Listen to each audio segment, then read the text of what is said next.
यहाँ पर हमको करंट इलेक्ट्रिसिटी का एक न्यूमेरिकल दिया हुआ है जिसमें कहा गया है कि 2 ओम के रजिस्टर में करंट की वैल्यू बताओ। अब ध्यान से सुनिए, ये 6 वोल्ट की एक सेल है, ये 2.8 ओम का एक रजिस्टर है, ये 4 ओम है, 2 माइक्रोफैरड का एक कैपेसिटर है, स्टेडी स्टेट है इसकी। अब देखिए, जब कहा जाएगा कि कैपेसिटर स्टेडी स्टेट में है तब आपको इस 2 ओम के रजिस्टर में करंट की वैल्यू बतानी है। तो लॉजिक क्या होगा हमारा, सेल के प्लस सीरीज से करंट चलेगी, मान लीजिए आई यहां पहुंचेगी, वही करंट रहेगी, इधर करंट नहीं जाएगी। अब सुनिए, स्टेडी स्टेट में कैपेसिटर करंट को ब्लॉक कर देता है। क्यों ब्लॉक कर देता है? क्योंकि इसके पैरेलल में जो वोल्टेज होगा पूरा वोल्टेज यहां आ जाएगा। जब ये फुली चार्ज हो जाएगा, क्या हो जाएगा, ये फुली चार्ज हो जाएगा, तो फुल चार्ज होने के बाद कैपेसिटर करंट को क्या कर देगा, ब्लॉक कर देगा। तो इस ब्रांच में कितनी करंट जाएगी, 0। कितनी? तो इधर कोई करंट ही नहीं, तो यहां से जो करंट आ रही थी जो भी थी वो पूरी इधर चली जाएगी। अब यहां पर जब आप पहुंचेंगे तो आप देखेंगे कुछ करंट इधर जाएगी I1 और कुछ करंट इधर जाएगी I2। ये बात समझ में आई? और फिर ये I1 I2 यहां पर दोबारा मिल जाएगी और I1 I2 मिलकर फिर से क्या हो जाएगी, I, और ये पूरी करंट यहां लौट आएगी क्योंकि इसमें करंट नहीं गई है।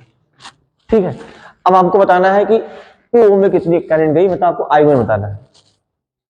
तो आप पहले ये देखिए कि इस सर्किट में इस ब्रांच का कोई रोल है ही नहीं क्योंकि इसमें करंट नहीं जा रही। तो देखिए, यहां से करंट जा रही है, ये कितना है 2, ये कितना है 3, तो ये दोनों पैरेलल में है। तो पैरेलल का 2 और 3 का आंसर होता है ऊपर गुणा 2 गुणे 3 और नीचे जोड़ 2 प्लस 3। तो 2 गुणे 3 करें कितना आएगा 6, 2 प्लस 3 कितना आएगा 5, 6/5 कितना आएगा 1.2 ओम। ये बात समझे? तो ये 1.2 ओम आ गया, ये 1.2 ओम आ गया। ठीक है, अब ये देखिए 2.8 और ये 1.2, ये दोनों सीरीज में है।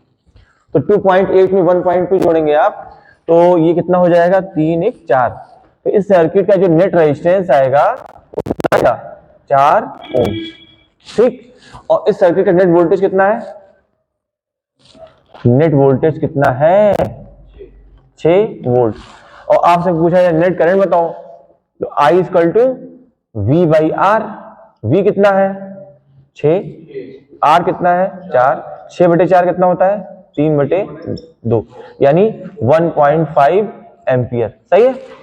अब ये जो 1.5 एम्पियर यहां आएगी वो इस ब्रांच में जाएगी। तो इस ब्रांच का जो नेट रेजिस्टेंस आया है 2 और 3 का नेट रेजिस्टेंस वो है 1.2। सहमत? और जो इस ब्रांच का नेट करंट आएगी पूरी करंट मिलाकर वो है 3/2 या 1.5। तो ए और बी के बीच में आप नेट वोल्टेज निकाल लीजिए। तो ए और बी के बीच का जो नेट वोल्टेज आएगा वो होगा ए और बी के बीच में पूरी करंट जो कि सेम होगी I 3/2 और इनटू इसका जो नेट रेजिस्टेंस है वो है 6/5। बोलो भाई, तो ये कितना हो गया 6 3 जा 18/10, यानी VAB आ गया आपका 1.8 वोल्ट। ये बात समझ में आई? ये बात समझ में आई?